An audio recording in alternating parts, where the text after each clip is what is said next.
Cumplen lo que dicen. Que cumplen lo que dicen. No se enreden con ellos. ¿Qué le dicen a sus hermanos? Que se cuiden mucho. Esto le va a pasar a toda la gente que quiera calentar la plaza en Mazatlán, Sinaloa, Escuinapan y todos sus alrededores. Sinaloa tiene un solo dueño. Déjense de mamadas. Sigan peleando por redes sociales, que aquí nosotros los seguimos amarrando. El Mencho está muerto. Eso dijo el Departamento de Justicia de Estados Unidos. Y lo atribuyó a Pam Bondi. Una declaración. Una fiscal. Un nombre que llevaba años siendo el más buscado del mundo. Y en cuestión de horas, ese nombre dejó de ser una amenaza activa. O eso es lo que quieren que creas. Porque mientras esa noticia ocupaba todos los titulares, mientras todo el mundo hablaba del Mencho, mientras el ciclo informativo giraba alrededor de una sola persona, algo más estaba ocurriendo. En Sinaloa, la Marina desmantelaba un laboratorio clandestino en territorio de los Chapitos. En Chihuahua, caía el Larry, objetivo prioritario con más de 700 cartuchos asegurados. En Tamaulipas, un colectivo de búsqueda encontraba lo que parecía ser un cementerio clandestino. En Toluca, detenían a un policía municipal vinculado a secuestros y robos. Un policía, no un criminal externo al sistema. Alguien dentro del sistema. Identificado como miembro de la familia michoacana mientras portaba una placa. Y en Azcapotzalco, un delincuente apodado Virus aparecía amenazado en Narcomantas. Mensajes del crimen organizado dirigidos a alguien que ellos mismos llaman generador de violencia. El crimen organizado amenazando a un delincuente local. 8 noticias. 8 titulares. 8 historias que el ciclo informativo presentó como eventos separados. Pero no lo son. Son piezas. Y cuando las juntas, lo que aparece no es lo que ningún titular te está contando. Empecemos por el principio. Porque la muerte de El Mencho, si es que ocurrió como se reportó, no es el final de una historia. Es el inicio de otra. Nemesio Oseguera Cervantes llevaba años siendo el objetivo más buscado por las agencias de seguridad de Estados Unidos. Recompensas millonarias. Operaciones de inteligencia. Coordinación entre múltiples agencias de múltiples países. Y durante todo ese tiempo, el CJNG no solo sobrevivió, creció, se expandió, diversificó sus operaciones, construyó presencia en más de 40 países. La caída del Mencho ya fue celebrada por Washington y el Departamento de Estado emitió varias alertas de seguridad en México. Eso dice algo sobre la naturaleza de la organización. Dice que su funcionamiento nunca dependió únicamente de una persona. Porque si dependiera de una sola persona, años de presión sostenida lo habrían debilitado. Y la evidencia dice lo contrario. Entonces la pregunta correcta no es si el Mencho murió. La pregunta correcta es qué cambia en el CJNG si el Mencho ya no está. Y la respuesta honesta es menos de lo que los titulares sugieren. Porque el CJNG no es una organización construida alrededor de una figura. Es una red construida alrededor de una lógica. Y las lógicas no mueren con las personas. Se transfieren. Se heredan. Se reproducen. El Mayo Zambada. Ismael El Mayo Zambada, cofundador del cártel de Sinaloa en los años 80, se declaró este lunes culpable de narcotráfico ante la justicia estadounidense en una corte de Nueva York, lo cual le evita ir a juicio, aunque sería sentenciado a cadena perpetua. Ese nombre aparece también en la declaración del Departamento de Justicia. Y este es un caso que merece atención específica. Porque el Mayo no es solo un líder del cártel de Sinaloa. Es, en muchos sentidos, la figura más longeva y más estable del crimen organizado mexicano en las últimas décadas. Zambada pidió perdón a todos los afectados por sus actividades ilícitas en México y Estados Unidos y por promover la corrupción de policía, mandos militares, así como políticos en México. Ismael Zambada García, de 75 años, según subrayó durante su audiencia, tendrá que pagar una multa de $15,000 millones. Mientras otros líderes caían, eran capturados o extraditados. El Mayo seguía. No porque fuera invulnerable, sino porque entendió algo que otros no. La visibilidad es un riesgo. El poder real no necesita ser exhibido. El poder real se ejerce desde la sombra. Y ahora que su nombre aparece vinculado a una caída, a una acusación formal del sistema de justicia estadounidense, Lo que está en juego no es solo una persona. Es el equilibrio que esa persona mantenía dentro de una estructura enormemente compleja. El cártel de Sinaloa no es monolítico. Tiene facciones. Tiene tensiones internas. Tiene disputas que el Mayo, con décadas de relaciones y de autoridad acumulada, ayudaba a gestionar. Sin esa figura de equilibrio, lo que viene puede ser más inestable. No más débil. Más inestable. Y la inestabilidad en estas estructuras siempre tiene el mismo costo. Lo pagan los territorios. Lo pagan las comunidades. Lo pagan personas que no tienen nada que ver con las disputas internas de ningún cártel. Sinaloa. La Marina. Un nuevo golpe al crimen organizado se registró en Sinaloa. Elementos de la Secretaría de Marina, en coordinación con la Fiscalía General de la República, lograron ubicar y neutralizar el laboratorio clandestino presuntamente dedicado a la producción de metanfetamina en el poblado de La Palma, municipio de Cozalá. El hallazgo se dio durante el patrullaje de vigilancia aérea y terrestre, en una zona de difícil acceso donde personal naval detectó un laboratorio clandestino en territorio de los Chapitos. Este es un dato que parece técnico, pero que tiene implicaciones enormes. Porque los Chapitos son los hijos de Joaquín El Chapo Guzmán. Son la siguiente generación del cártel de Sinaloa. Y encontrar un laboratorio activo en su territorio. Mientras el nombre de El Mayo aparece en declaraciones del Departamento de Justicia de Estados Unidos. No es una coincidencia. Es un contexto. Un contexto de presión simultánea sobre múltiples puntos de una misma estructura. La pregunta es ¿qué produce esa presión simultánea? Y la respuesta histórica, basada en lo que hemos visto en ciclos anteriores, es: produce reorganización. Produce tensiones internas que ya existían pero que se aceleran. Produce disputas por el control de recursos y territorios que quedaron sin la misma supervisión. Y produce, inevitablemente, periodos de mayor violencia en los territorios afectados. El laboratorio desmantelado en Cozalá no es solo un decomiso. Es una señal de que la presión sobre el cártel de Sinaloa en este momento es multidimensional. Viene desde Estados Unidos con declaraciones y acusaciones. Viene desde las instituciones mexicanas con operativos en territorio. Y viene desde adentro, con las tensiones que genera cualquier periodo de incertidumbre en el liderazgo. Pasemos a algo que parece completamente distinto, pero que está profundamente conectado. El policía de Toluca. El mando. Un servidor público. Alguien con placa, con uniforme, con la responsabilidad institucional de proteger a los ciudadanos. Identificado como miembro de la familia michoacana. Detenido por su vinculación a secuestros y robos. Este caso no es anecdótico. Es estructural. Porque la familia michoacana es una de las organizaciones que surgió, precisamente, de las fracturas y reorganizaciones del crimen organizado de la última década. Y su presencia dentro de una corporación policial en el Estado de México, a través de alguien que portaba una placa activa, dice algo muy específico. Dice que la infiltración no es solo una posibilidad teórica. Es una realidad documentada. Es un hecho. Y cuando la infiltración es un hecho, cambia completamente la naturaleza del problema. Porque ya no estás enfrentando una amenaza externa al Estado. Estás enfrentando una amenaza que también opera desde adentro del Estado. Que tiene acceso a información que el Estado genera. Que puede anticipar movimientos institucionales. Que puede neutralizar operativos antes de que se ejecuten. Que puede proteger a sus estructuras usando los mecanismos que se supone deberían combatirlas. Y eso no es nuevo. Pero cada caso documentado, cada detención de un funcionario infiltrado, es un recordatorio de que este es un componente permanente del sistema. No una excepción. No un caso aislado. Una característica estructural del problema que estamos analizando. La familia Levarón. Adrián Levarón denuncia amenazas.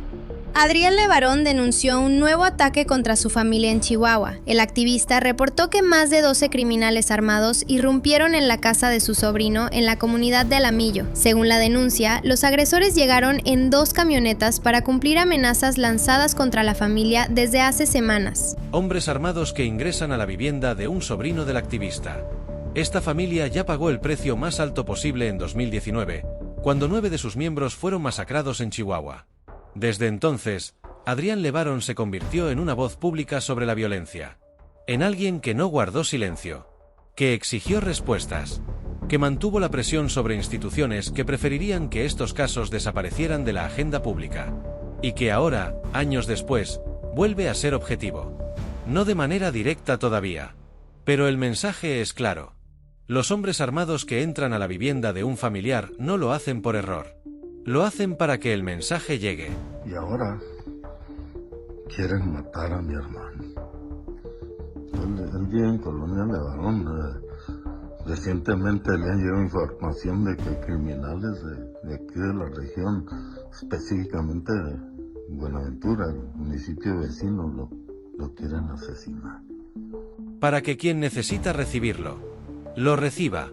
Y ese tipo de amenaza, dirigida específicamente a alguien que ha mantenido visibilidad pública sobre la violencia, no es solo un acto criminal, es un intento de silenciamiento, de demostración de que ningún espacio es seguro, de que la visibilidad pública no garantiza protección, de que hablar tiene costos.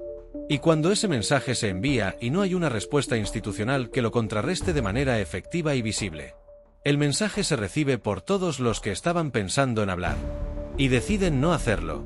Tamaulipas, un colectivo de búsqueda, una transmisión en Facebook y lo que parece ser un cementerio clandestino. Descubrió un cementerio clandestino en Reynosa, Tamaulipas. Las madres buscadoras que integran este grupo encontraron al menos 7 cadáveres en la fosa. Este es uno de los elementos más perturbadores de todos los que vemos hoy. No por lo que confirma, sino por lo que representa. Los colectivos de búsqueda en México son grupos formados, en su mayoría, por familiares de personas desaparecidas. Madres, hijos, hermanas, personas que, en ausencia de respuesta institucional efectiva, tomaron la búsqueda en sus propias manos, que aprendieron a buscar en campos, en lotes baldíos, en lugares donde nadie oficial había buscado. Son huesos largos, vértebras. Estas son vértebras muy chiquitas. Estas son costillas también. Ahí se pueden visualizar muy poquito, pero todo esto son restos humanos.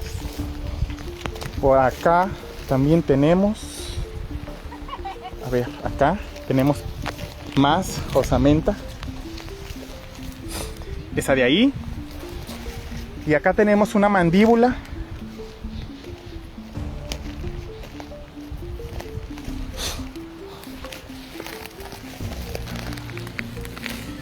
Que desarrollaron métodos propios, que se convirtieron, por necesidad, en expertas en algo que nunca quisieron tener que saber, y que transmiten en vivo sus hallazgos porque han aprendido que sin registro público, sin testigos digitales, los hallazgos pueden desaparecer, las evidencias pueden contaminarse, los casos pueden cerrarse sin respuestas.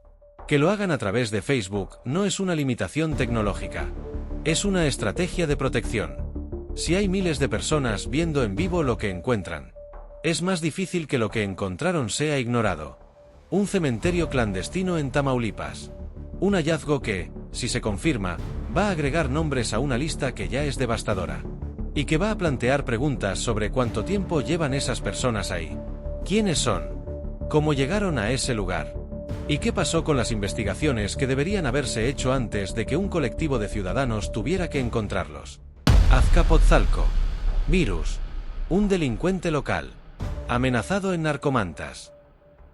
La población atemorizada por la Unión Tepito. Este caso es interesante por algo que no es evidente a primera vista. Generalmente, las narcomantas son mensajes de organizaciones criminales dirigidos a rivales, a autoridades o a la población civil. Pero este caso es diferente. Aquí, el crimen organizado está amenazando a alguien a quien llama generador de violencia. Eso revela algo sobre la lógica territorial de estas organizaciones que rara vez se analiza. Para ciertas estructuras criminales, el caos excesivo en un territorio es un problema. No porque les importe la seguridad de la comunidad, sino porque el caos excesivo atrae presencia institucional, atrae operativos, atrae atención mediática, atrae presión política. Todas cosas que interfieren con la operación. Lo que estas organizaciones prefieren, en sus territorios consolidados, es orden. Un orden criminal. Un orden que ellas controlan. Pero orden al fin.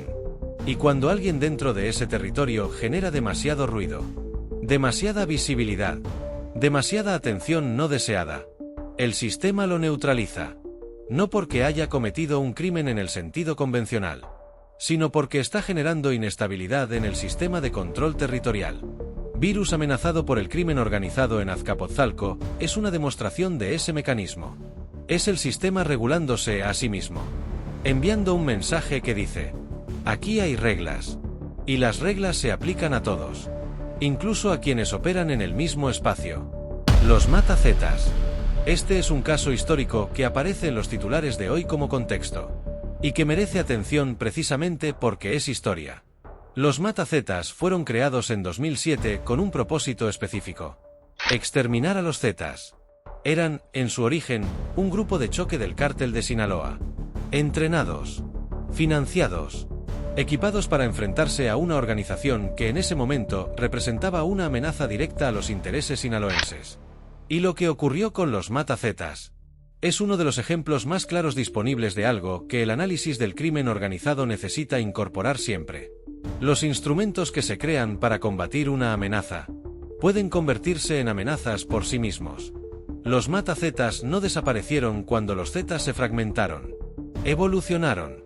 Se transformaron en lo que eventualmente se conocería como el CJNG. Una organización que empezó como herramienta de un conflicto específico y que desarrolló su propia agenda, su propia lógica, su propio proyecto de expansión. Eso tiene implicaciones para el presente. Porque cuando vemos grupos armados creados para enfrentar a otros grupos armados, cuando vemos autodefensas que eventualmente son cooptadas por estructuras criminales, cuando vemos instrumentos diseñados para un propósito que terminan sirviendo a propósitos completamente distintos, no estamos viendo anomalías. Estamos viendo un patrón que se repite. Y que seguirá repitiéndose mientras no se entienda cómo funciona. El Larry. Chihuahua. Objetivo prioritario. Miembro de los Cabrera. 700 cartuchos asegurados. Este es el tipo de noticia que parece cerrada. Un objetivo cayó. Las armas fueron aseguradas. La operación fue exitosa. Y en términos inmediatos, lo fue. Pero hay preguntas que este tipo de noticias rara vez acompañan. ¿Qué tan rápido será reemplazado el Larry dentro de la estructura de los Cabrera? ¿Quién era el segundo en línea? ¿Ya estaba identificado por las autoridades o era un perfil desconocido? ¿Qué información generó esta detención que permita seguir desmantelando la estructura? ¿O fue una captura ejecutada sin el trabajo de inteligencia que permita capitalizar el momento? Esas preguntas importan porque determinan si la captura de Larry fue un golpe real al sistema o un golpe a un individuo dentro del sistema. Y la diferencia entre esas dos cosas es enorme. Un golpe real al sistema usa la captura como punto de entrada. Explota la información obtenida. Sigue los hilos. Llega a los nodos que el individuo capturado conectaba. Un golpe a un individuo produce un titular. Y el sistema sigue. Ahora pongamos todo esto junto. Porque lo que tenemos frente a nosotros hoy es un mapa. Un mapa de cómo se ve el crimen organizado en México en este momento. No en un estado. No en una región. En el país. Tenemos la noticia del Mencho y el Mayo, que habla de presión sobre los liderazgos históricos de las dos organizaciones más grandes. Tenemos el laboratorio en Sinaloa, que habla de operaciones activas incluso bajo esa presión. Tenemos al policía infiltrado en Toluca, que habla de penetración institucional que no se detiene con los operativos. Tenemos las amenazas a la familia LeBaron, que hablan de intimidación a voces que mantienen visibilidad pública sobre la violencia. Tenemos el cementerio clandestino en Tamaulipas, que habla del costo humano acumulado de todo esto. Tenemos las narcomantas en Azcapotzalco, que hablan de mecanismos de control territorial que operan incluso en zonas urbanas del centro del país. Tenemos la historia de los matazetas, que habla de cómo los instrumentos creados para combatir el crimen pueden convertirse en crimen. Y tenemos a el Larry en Chihuahua, que habla de estructuras regionales que operan con sus propias lógicas en paralelo a todo lo demás. 8 piezas. 8 dimensiones distintas del mismo fenómeno. Presente al mismo tiempo. En todo el país. Y hay algo que une a todas estas piezas. Algo que no aparece en ninguno de los titulares individuales. Pero que está presente en todos. La adaptación. Cada uno de estos casos es evidencia de un sistema que se adapta. Cuando hay presión sobre los liderazgos, el sistema distribuye el poder. Cuando hay operativos en un territorio, el sistema mueve sus operaciones a otro. Cuando hay visibilidad sobre sus métodos, el sistema cambia de método. Cuando hay una figura pública que mantiene atención sobre sus crímenes, el sistema envía mensajes de intimidación para reducir esa visibilidad. Cuando hay demasiado caos en un territorio, el sistema lo regula para proteger sus propias operaciones. Cuando cae un operador, el sistema tiene un reemplazo. No porque sea omnisciente, no porque sea infalible, sino porque lleva décadas aprendiendo. Y lo que aprende, lo incorpora, lo sistematiza, lo convierte en protocolo.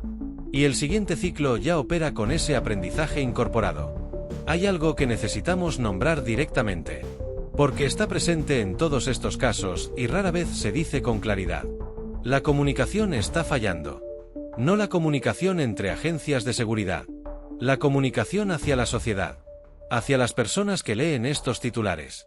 Hacia los ciudadanos que necesitan entender qué está pasando en su país. Lo que el ciclo informativo ofrece son eventos, capturas, decomisos, hallazgos, amenazas, pero no ofrece el contexto que permite entender qué significan esos eventos, cómo se conectan, qué revelan sobre el sistema, qué implica para lo que viene. Y sin ese contexto, la ciudadanía no puede formarse una comprensión real de la situación. No puede exigir las respuestas correctas. No puede evaluar si las estrategias que se están usando están funcionando. No puede presionar por los cambios que son necesarios. La información existe. Los hechos están ahí. Pero la narrativa que los conecta, que revela el patrón, que explica el sistema, esa narrativa está ausente de la cobertura principal. Y esa ausencia beneficia al sistema criminal. Porque un sistema que nadie entiende completamente, es un sistema que nadie puede combatir completamente. Cerremos con algo concreto. Porque este análisis no tiene sentido si solo describe lo que los 8 titulares de hoy nos dicen. Si los lees como sistema y no como eventos aislados, es que estamos en un momento de transición. Un momento en que los liderazgos históricos están bajo presión como nunca antes. Un momento en que esa presión está generando reorganización interna. Un momento en que esa reorganización va a tener consecuencias territoriales que todavía no son completamente visibles. Y un momento en que el sistema está demostrando, simultáneamente, que puede operar bajo presión. Que puede mantener producción. Que puede mantener control territorial. Que puede intimidar voces críticas. Que puede infiltrar instituciones. Que puede regular sus propios territorios. Todo al mismo tiempo. Eso es lo que te dicen 8 titulares de un mismo día. No si los lees por separado. Si los lees como lo que son. Piezas de un sistema que lleva décadas en movimiento. Que se adapta. Que aprende. Que persiste. La pregunta que deberías llevarte de todo esto no es si el Mencho murió. No es si el Larry será reemplazado. No es si el laboratorio de Sinaloa era el más grande que han encontrado. La pregunta es más simple. Y más difícil al mismo tiempo. ¿Qué tiene que cambiar para que el próximo año no estemos leyendo los mismos titulares, con nombres diferentes, pero con el mismo patrón de fondo? Porque si la respuesta no está clara, si no hay una estrategia que ataque el sistema y no solo sus expresiones visibles, si no hay voluntad política sostenida para ir más allá de los operativos y las capturas, entonces el próximo año vamos a estar aquí, leyendo 8 titulares diferentes, que cuentan la misma historia. Porque el sistema no descansa, no espera. No necesita que lo entendamos para seguir funcionando. Solo necesita que sigamos viendo cada pieza por separado. Sin conectarlas. Sin ver la imagen completa. Porque mientras eso ocurra, el sistema tiene todo el espacio que necesita para seguir. Y eso es exactamente lo que está haciendo hoy.